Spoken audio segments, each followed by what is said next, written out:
میرے من یہ بتا دے تو کس اور چلا ہے تو؟ وہ خوشی سے ناچ رہی تھی جب سامنے سے آتے حیدر علی سے ٹکرائی۔ مبارک ہو لالا، آپ ہماری جان چھوڑنے والے ہو، مطلب ہم سے آپ کی جان چھوٹ جائے گی۔ وہ ہنستے ہوئے بول کے پاس سے گزری تو حیدر علی نے ضرب سے گھورا۔ دادا جان نے اس کا نکاح طے کر دیا تھا اور اس نے تو لڑکی تک نہیں دیکھی تک نہیں تھی۔ اب سب گھر والے خوش تھے۔ وہ غصے میں انکار کرنے گیا، لیکن معلوم ہوا ثانیہ سے نکاح ہو رہا ہے تو مسکراتے ہوئے بولا، نکاح تک اسے بالکل نہ پتہ چلے نکاح کس سے ہو رہا ہے، ساتھ ہی رخصتی بھی دے دیں۔ اب میڈم سے سہاگ رات پر ہی ملاقات ہوگی۔ حیدر علی نے دادا جان کے کمرے سے نکلتے ہی گہرا سانس لیا اور اپنے موبائل پر ثانیہ کا نمبر دیکھنے لگا، جس پر اس نے ثانیہ کا نام مصیبت سیو کر رکھا تھا۔ اب اس کے چہرے پر غصے کی جگہ ایک شرارت بھری مسکراہٹ تھی۔ وہ ثانیہ کو اچھی طرح سبق سکھانا چاہتا تھا۔ وہ ہر وقت اس سے دور بھاگنے کے بہانے ڈھونڈتی تھی۔ ثانیہ اپنے کمرے میں چلی گئی اور الماری سے اپنے کپڑے نکالنے لگی۔ وہ اتنی خوش تھی کہ اس نے اپنی سب سے اچھی دوست نائلہ کو فون ملا دیا۔ نائلہ، جلدی سنو، میری زندگی کا سب سے بڑا مسئلہ حل ہو گیا۔ ثانیہ نے چہکتے ہوئے کہا، کیا ہوا؟ کیا حیدر علی بھائی کی شادی کہیں اور طے ہو گئی؟ دوسری طرف سے نائلہ نے پوچھا۔ ہاں یار، دادا جان نے خود ان کا نکاح پکا کر دیا ہے۔ بس اب چند دن کی بات ہے، وہ کسی اور کے پلے بن جائیں گے اور میں آزاد۔ ثانیہ نے ہنستے ہوئے جواب دیا۔ نائلہ نے تھوڑا حیران ہو کر پوچھا، لیکن تمہیں پتہ ہے کہ لڑکی کون ہے؟ مجھے کیا لینا دینا کون ہے؟ جو بھی ہے اللہ اس بیچاری کو صبر دے۔ حیدر جیسے سخت مزاج اور اکڑو بندے کے ساتھ نبھا کرنا کوئی آسان کام تو نہیں، ثانیہ نے لاپرواہی سے کہا اور فون رکھ دیا۔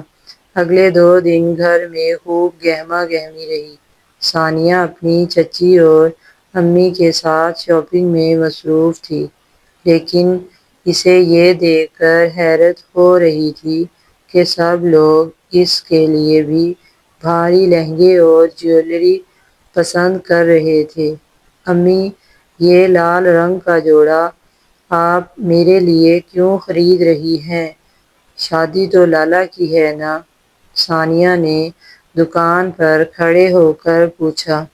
امی نے گھبرا کر چچی کی طرف دیکھا اور بات سنبھالتے ہوئے بولی، ارے وہ دادا جان کہہ رہے تھے کہ لالا کی شادی پر تم سب سے الگ اور پیاری لگنی چاہیے ہو، بالآخر اکلوتی لاڈلی بہن ہو ان کی۔ ثانیہ نے سادگی سے سر ہلا دیا۔ ہاں یہ تو ہے، لالا جتنا بھی غصہ کریں دادا جان میری خوشی کا خیال رکھتے ہیں۔ پیچھے کھڑے حیدر علی نے یہ سنا تو اپنے ہنسنے پر مشکل سے قابو پایا۔ نکاح کا دن آ پہنچا۔ گھر کو لائٹوں سے سجا دیا گیا تھا۔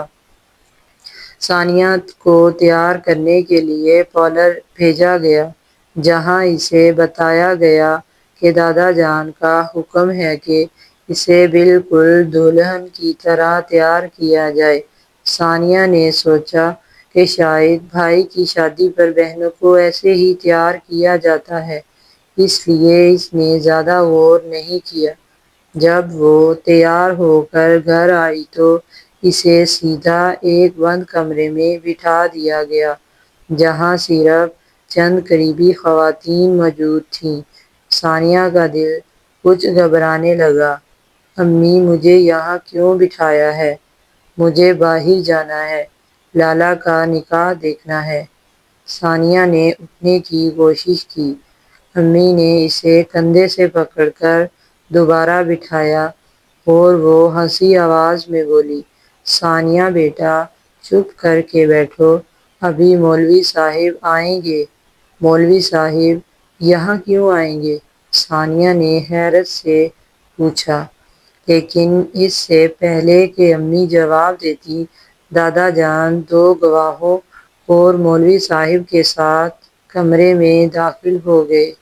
مولوی صاحب نے کاغذات آگے بڑھائے اور بولے، ثانیہ بی بی، والدیت محمد اسلم، آپ کا نکاح حیدر علی ولد محمد اکرم سے 3 لاکھ روپے حق مہر کے عوض طے پایا جاتا ہے۔ کیا آپ کو یہ نکاح قبول ہے؟ ثانیہ کے پیروں تلے سے زمین نکل گئی۔ اس نے آنکھیں پھاڑ کر دادا جان کو دیکھا۔ دادا جان، یہ کیا مذاق ہے؟ لالا کی شادی تو کسی اور سے۔ ثانیہ بیٹا خاموش، دادا جان نے سخت لہجے میں کہا، یہ میرا فیصلہ ہے۔ حیدر علی سے بہتر تمہارے لیے کوئی نہیں ہو سکتا۔ چلو قبول ہے کہو۔ ثانیہ کی آنکھوں سے آنسو بہنے لگے۔ اسے سمجھ آ گیا کہ اس کے ساتھ کتنا بڑا دھوکہ ہوا ہے۔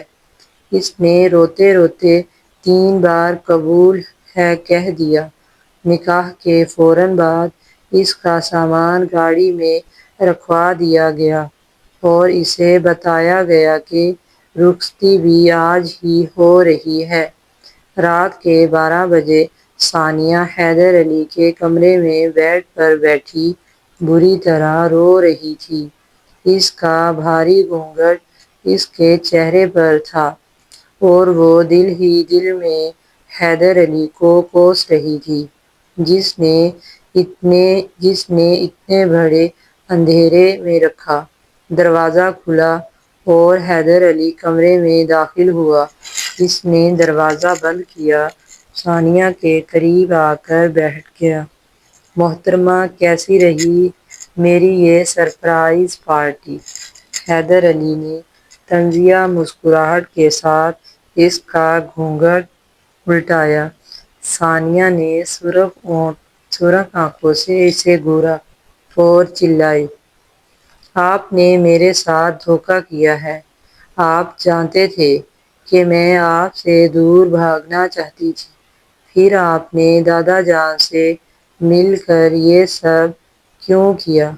حیدر علی نے اس کا ہاتھ مضبوطی سے پکڑا اور سنجیدگی سے بولا، کیونکہ میں تمہیں اپنی زندگی میں چاہتا تھا۔ ثانیہ، تم مجھے اکڑو سمجھتی ہو نا؟ اب دیکھنا میں تمہاری یہ زبان کیسے بند کرواتا ہوں۔ میں کبھی آپ کو اپنا شوہر تسلیم نہیں کروں گی۔ ثانیہ نے ہاتھ چھڑانے کی کوشش کی کہ ثانیہ کی طرف مڑ کر دیکھا۔ اس کے چہرے پر اب وہ رات والی شرارت نہیں تھی، بلکہ ایک عجیب سی سرد مہری اور لاپرواہی تھی۔ یہ صدف کون ہے؟ ثانیہ کی آواز کانپ رہی تھی، حالانکہ وہ خود کو مضبوط دکھانے کی کوشش کر رہی تھی۔ حیدر علی نے آرام سے صوفے پر بیٹھتے ہوئے اخبار اٹھایا اور بولا، وہ جس کا نام تم نے ابھی سنا، صدف۔ آپ نے مجھ سے شادی کیوں کی؟ پھر اگر آپ کی زندگی میں کوئی اور لڑکی تھی تو دادا جان کے سامنے انکار کیوں نہیں کیا؟ کیوں میری زندگی برباد کی؟ ثانیہ کا غصہ اب آنسو بن کر بہنے لگا تھا۔ حیدر علی نے اخبار سے نظریں ہٹائیں اور ثانیہ کو دیکھا، تم ہی تو کہہ رہی تھی کہ مجھ جیسے اکڑو بندے سے تمہاری جان چھوٹ جائے۔ بس اب سمجھو چھوٹنے ہی والی ہے۔ دادا جان کا دل رکھنے کے لیے نکاح کیا تھا۔ اب چند مہینے اس گھر میں گزارو اور عزت کے ساتھ اپنے گھر واپس چلی جانا۔ ثانیہ نے گہرا سانس لیا، اپنے آنسو صاف کیے اور غصے سے بولی، آپ کیا سمجھتے ہیں میں یہاں روتی رہوں گی؟ مجھے بھی کوئی شوق نہیں ہے آپ کے ساتھ رہنے کا۔ میں ابھی دادا جان کو سب بتاؤں گی۔ چلی جاؤ۔ حیدر علی نے لاپرواہی سے کندھے اچکائے۔ لیکن یاد رکھنا دادا جان دل کے مریض ہیں۔ اگر انہیں پتہ چلا کہ ان کے فیصلے کی وجہ سے گھر کا سکون برباد ہو رہا ہے تو ان کی صحت کی ذمہ دار تم خود ہوگی۔ ثانیہ کے بڑھتے ہوئے قدم رک گئے۔ وہ بے بسی سے حیدر علی کو دیکھنے لگی، جو اب دوبارہ اخبار پڑھنے میں مصروف ہو چکا تھا۔ وہ پیر پٹکتی ہوئی کمرے سے باہر نکل گئی۔ کچن میں امی اور چچی دوپہر کے کھانے کی تیاری کر رہی تھیں۔ ثانیہ وہاں پہنچی تو اس کا چہرہ اترا ہوا تھا۔ ارے ثانیہ بیٹا، تم یہاں کیوں آئی ہو؟ جاؤ آرام کرو، ابھی تو تمہاری شادی کے دن ہیں۔ چچی نے پیار سے اس کے سر پر ہاتھ پھیرتے ہوئے کہا۔ چچی میں ٹھیک ہوں، بس بور ہو رہی تھی۔ ثانیہ نے زبردستی مسکرانے کی کوشش کی۔ امی نے اس کا اداس چہرہ دیکھ کر بھانپ لیا کہ کچھ گڑبڑ ہے۔ انہوں نے چچی کو کسی کام سے باہر بھیجا اور ثانیہ کے قریب آئیں۔ ثانیہ کیا بات ہے؟ حیدر علی نے کچھ کہا ہے کیا؟ امی نے تشویش سے پوچھا۔ ثانیہ کا دل چاہا کہ سب اگل دے، لیکن دادا جان کی بیماری کا سوچ کر رک گئی۔ نہیں امی، ایسی کوئی بات نہیں ہے، بس نئے گھر کا ماحول ہے نا تو تھوڑا عجیب لگ رہا ہے۔ پاگل لڑکی، یہ تمہارا اپنا ہی گھر ہے۔ حیدر علی تھوڑا غصے کا تیز ہے، لیکن دل کا برا نہیں ہے۔ اس کا خیال رکھنا، مرد محبت سے ہی قابو میں آتے ہیں، امی نے اسے سمجھایا۔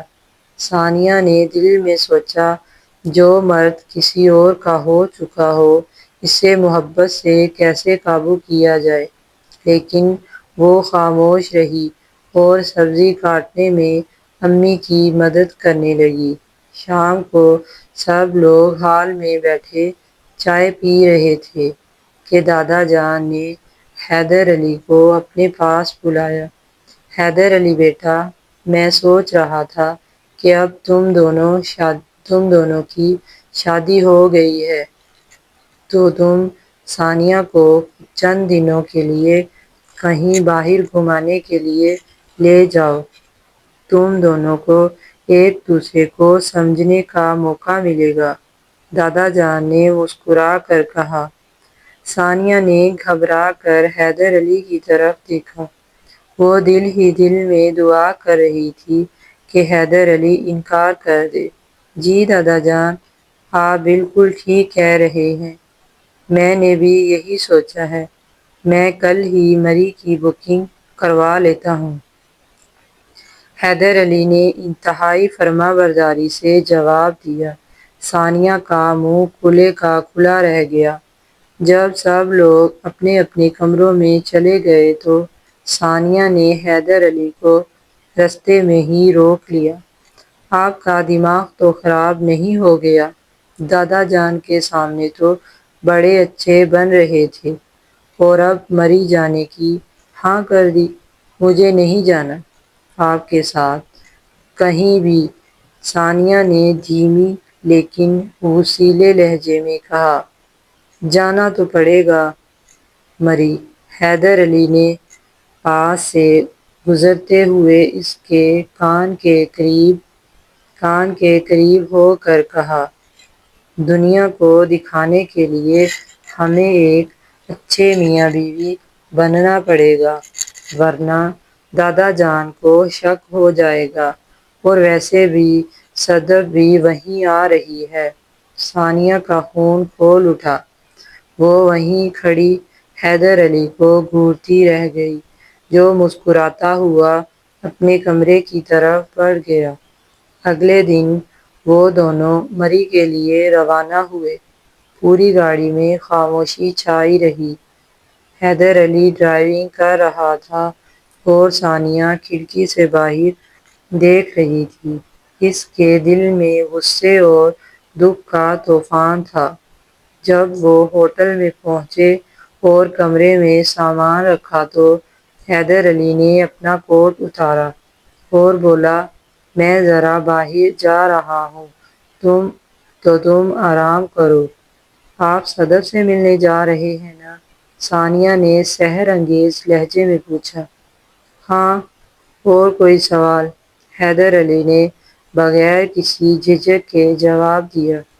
مجھے بھی اپنے ساتھ لے کر چلیں۔ ثانیہ نے اچانک بیڈ سے اٹھی۔ حیدر علی نے حیرت سے اسے دیکھا۔ تم وہاں جا کر کیا کرو گی؟ میں بھی تو دیکھوں کہ وہ کون سی حور پری ہے جس کے لیے آپ اپنی بیوی کو دھوکہ دے رہے ہیں۔ میں دیکھنا چاہتی ہوں کہ مجھ میں ایسی کیا کمی ہے۔ ثانیہ کی آواز میں ایک عجیب سی ضد تھی۔ حیدر علی نے چند لمحے اسے دیکھا، پھر ایک سرد مسکراہٹ کے ساتھ بولا، ٹھیک ہے چلو لیکن وہاں تماشا مت کھڑا کرنا۔ وہ دونوں مری کے ایک خوبصورت اور پرسکون ریسٹورانٹ میں بیٹھے تھے۔ ثانیہ کا دل تیزی سے دھڑک رہا تھا۔ تھوڑی ہی دیر میں ایک انتہائی خوبصورت اور ماڈرن لڑکی ان کی ٹیبل کی طرف آئی۔ ہائے علی! اس لڑکی نے گرم جوشی سے حیدر علی کو گلے لگایا۔ ثانیہ کا ہاتھ میز پر پڑی چھری پر گیا۔ اس کا جی چاہا کہ وہیں سب کچھ ختم کر دے۔ صدف، یہ ثانیہ ہے، میری وائف۔ اسی ہوٹل کے کمرے میں واپس آ کر ثانیہ نے اپنا دوپٹہ بیڈ پر پھینکا اور حیدر علی کے سامنے کھڑی ہو گئی۔ آپ نے وہاں میری طرفداری کیوں کی؟ آپ تو اس سے محبت کرتے ہیں نا؟ ثانیہ نے غصے سے پوچھا۔ حیدر علی نے آرام سے اپنے بوٹ اتارے اور ثانیہ کے قریب آیا۔ اس نے ثانیہ کے چہرے پر آئی بالوں کی لٹ کو پیچھے کیا، جس پر ثانیہ نے پیچھے ہٹنے کی کوشش کی، لیکن حیدر علی نے اس کا بازو پکڑ لیا۔ ثانیہ، تم جتنی معصوم دکھتی ہو اتنی ہو نہیں، حیدر علی نے مدھم آواز میں کہا۔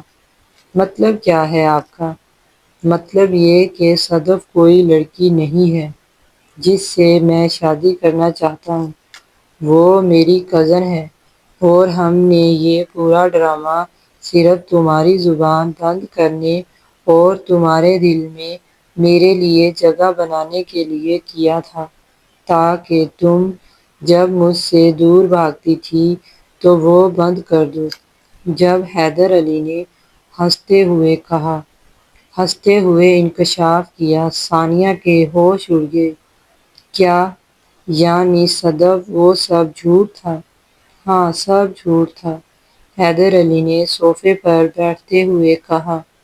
لیکن اب ایک سچ سنو۔ کون سا سچ؟ ثانیہ نے سہم کر پوچھا۔ حیدر علی نے اپنا موبائل نکالا اور ایک تصویر ثانیہ کے سامنے کی۔ یہ لڑکی دیکھ رہی ہو، یہ صدف نہیں ہے، یہ وہ لڑکی ہے جس سے دادا جان واقعہ میری شادی کرنا چاہتے تھے، اور صدف تو میری مدد کر رہی تھی۔ لیکن اب جو ٹوئسٹ آنے والا ہے وہ یہ ہے کہ دادا جان نے اس لڑکی کے گھر والوں کو بھی میری مری بلا لیا ہے اور وہ کل صبح یہاں پہنچ رہے ہیں۔ ثانیہ کا رنگ فوراً اٹھ گیا۔ کیا مطلب؟ اگر شادی مجھ سے ہو گئی ہے تو وہ یہاں کیوں آ رہے ہیں؟ حیدر علی کے چہرے پر ایک گہری سنجیدگی آ گئی، کیونکہ دادا جان کو ہماری صدف والی لڑائی کا پتہ چل گیا ہے اور انہوں نے کہا ہے کہ اگر حیدر علی ثانیہ سے خوش نہیں ہے تو میں کل ہی اس لڑکی سے حیدر علی کا دوسرا نکاح پڑھا دوں گا اور ثانیہ کو فارغ کر دوں گا۔ ثانیہ کا دل جیسے رک گیا۔ وہ بے بسی سے حیدر علی کو دیکھنے لگی، جس کی آنکھوں میں اب کوئی مذاق نہیں تھا بلکہ ایک بہت بڑا امتحان چھپا تھا۔ ثانیہ کے پاؤں تلے سے جیسے زمین ہی نکل گئی، اس کا پورا وجود کانپنے لگا۔ وہ حیدر علی کی طرف بڑھی اور اس کا بازو دونوں ہاتھوں سے پکڑ لیا۔ میرا مطلب ہے علی، آپ یہ کیا کہہ رہے ہیں؟ دادا جان ایسے کیسے کر سکتے ہیں؟ میرا نکاح ہوا ہے، آپ سے کوئی مذاق نہیں ہے۔ ثانیہ کی آنکھوں سے موٹے موٹے آنسو گرنے لگے۔ حیدر علی نے اس کے ہاتھ اپنے بازو سے ہٹائے اور رخ موڑ کر کھڑا ہو گیا۔ ثانیہ، تم ہی تو چاہتی تھی کہ مجھ سے تمہاری جان چھوٹ جائے، تمہاری جان چھوٹ جائے۔ اب دادا جان خود تمہیں آزاد کر رہے ہیں تو تم رو کیوں رہی ہو؟ خوش ہونا چاہیے تمہیں۔ تو میں خوش نہیں ہوں، ثانیہ نے زور سے چلائی۔ میں پاگل تھی، نادان تھی، جو ہر وقت آپ سے لڑتی تھی، لیکن اس کا یہ مطلب نہیں کہ میں کسی اور لڑکی کو آپ کی زندگی میں آنے دوں۔ آپ صرف میرے ہیں، سمجھ آئی آپ کو؟ حیدر علی کی پیٹھ ثانیہ کی طرف تھی، اس لیے ثانیہ دیکھ نہیں سکی۔ حیدر علی کے چہرے پر ایک فاتحانہ اور انتہائی محبت بھری مسکراہٹ آئی۔ اس نے خود کو سنبھالا اور سنجیدہ سا چہرہ بنا کر مڑا۔ اب کچھ نہیں ہو سکتا ثانیہ، دادا جان کا غصہ تم جانتی ہو۔ وہ لڑکی اور اس کے گھر والے صبح کی فلائٹ سے مری پہنچ رہے ہیں۔ دادا جان نے کہا ہے کہ وہ کل ہی ہمارا طلاق نامہ تیار کروائیں گے۔ حیدر علی نے جھوٹ موٹ کا اداس لہجہ بنایا۔ ثانیہ نے اپنے آنسو صاف کیے اور حیدر علی کے بالکل قریب آ کر اس کے سینے پر ہاتھ رکھ دیا۔ میں کہیں نہیں جا رہی اور نہ ہی میں آپ کو دوسرا نکاح کرنے دوں گی۔ آپ کو دادا جان سے بات کرنی ہوگی۔ میں کیا بات کروں؟ میں نے تو صرف صدف والا ڈرامہ بھی اس لیے کیا تھا تاکہ تمہارے دل کی بات جان سکوں، لیکن اب جب دادا جان کو لگا کہ ہم دونوں خوش نہیں ہیں تو وہ اپنے فیصلے پر ڈٹ گئے ہیں۔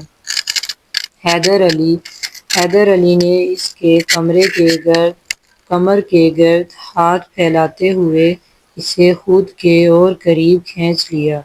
ثانیہ نے اس بار پیچھے ہٹنے کی کوشش نہیں کی، بلکہ اس کے مضبوط سینے سے لگ گئی۔ تو آپ دادا جان کو بتا دینا کہ ہم خوش ہیں، بہت خوش ہیں۔ ایسے نہیں مانیں گے وہ، ہمیں انہیں یقین دلانا ہوگا کہ ہمارے درمیان سب ٹھیک ہے۔ حیدر علی نے ثانیہ کی آنکھوں میں دیکھتے ہوئے مدھم آواز میں کہا۔ اس کی سانسیں اب ثانیہ کے چہرے کو چھو رہی تھیں۔ کیسے یقین دلائیں گے؟ ثانیہ نے شرماتے ہوئے اپنی نظریں جھکا لیں۔ ایسے۔ حیدر علی نے جھک کر نرمی سے اپنے لب ثانیہ کے لبوں پر رکھ دیے۔ پہلے تو حیرت سے آنکھیں پھیلائیں، لیکن اگلے ہی لمحے اس نے اپنی آنکھیں بند کر لیں اور حیدر علی کے گلے میں اپنی باہیں ڈال دیں۔ کمرے کی فضا یکدم گرم اور اونتی ہو گئی۔ حیدر علی نے اسے اپنی باہوں میں اٹھایا اور بیڈ کی طرف لے گیا۔ اس رات ان کے درمیان کی تمام دوریاں اور جھجک ہمیشہ ہمیشہ کے لیے ختم ہو گئی۔ اگلی صبح جب کمرے کی کھڑکی سے دھوپ اندر آئی تو ثانیہ کی آنکھ کھلی۔ وہ حیدر علی کے مضبوط بازو پر سر رکھے لیٹی ہوئی تھی اور حیدر علی کا دوسرا ہاتھ اس کی کمر پر تھا۔ ثانیہ کے چہرے پر ایک حیا آمیز مسکراہٹ تھی۔ اس نے حیدر علی کے چہرے کو دیکھا جو نیند میں بہت معصوم لگ رہا تھا، لیکن اس نے اس کے ماتھے پر اپنے لب رکھ دیے۔ حیدر علی نے سستی سے آنکھیں کھولیں اور ثانیہ کو اپنے اتنا قریب دیکھ کر اس کے چہرے پر مسکراہٹ پھیل گئی۔ اس نے ثانیہ کو اور مضبوطی سے اپنے ساتھ کھینچ لیا۔ صبح بخیر میری بیوی، اس نے غصے سے اس کے سینے پر مکہ مارا۔ آپ بہت برے ہیں حیدر علی نے اس کا ہاتھ پکڑ کر چوما۔ برا ہوں لیکن صرف تمہارا ہوں۔ اس نے ثانیہ کے ہونٹوں پر دوبارہ اپنے لب رکھ دیے اور ثانیہ نے بھی مسکرا کر اس کا ساتھ دیا۔ 2 دن بعد دونوں مری سے واپس اپنے گھر پہنچے۔ گھر کے لاؤنج میں قدم رکھتے ہی ثانیہ کا دل تیزی سے دھڑک رہا تھا۔ دادا جان، امی اور چچی سب وہیں بیٹھے تھے۔ السلام علیکم دادا جان۔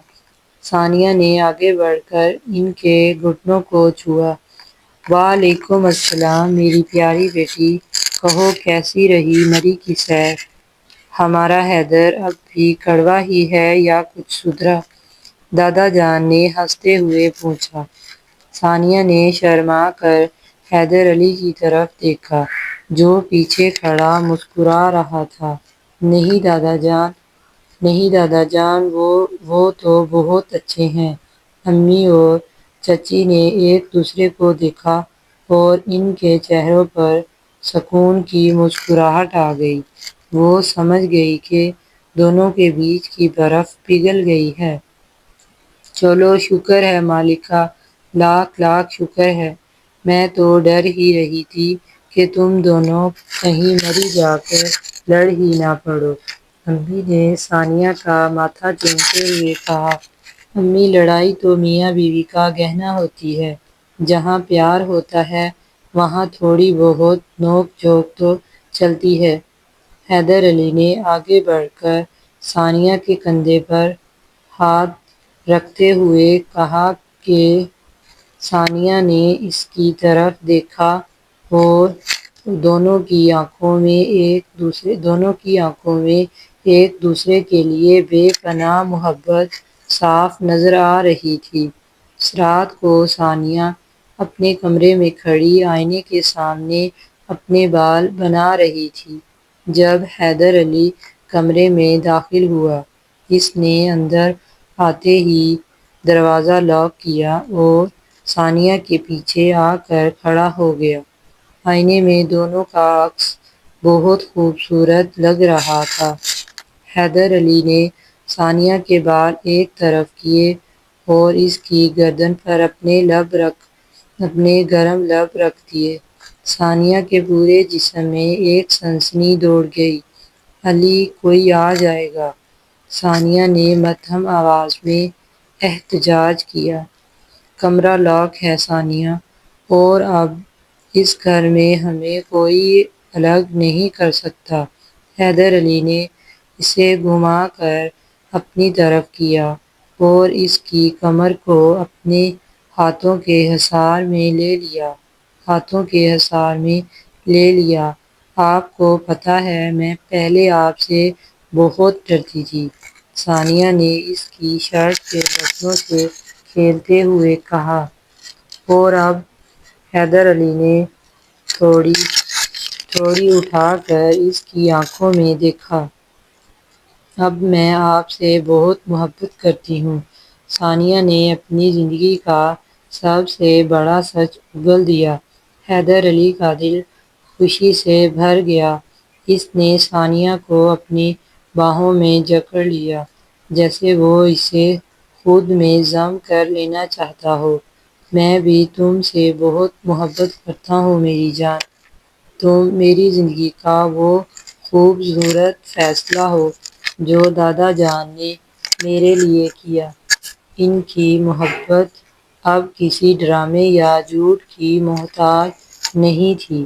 وہ دونوں ایک دوسرے کے دل میں ہمیشہ ہمیشہ کے لیے بس چکے تھے، اور ان کی زندگی کا یہ نیا سفر پیار، بھروسے اور لامتناہی رومانٹک لمحوں کے ساتھ ہمیشہ کے لیے خوشگوار ہو گیا تھا۔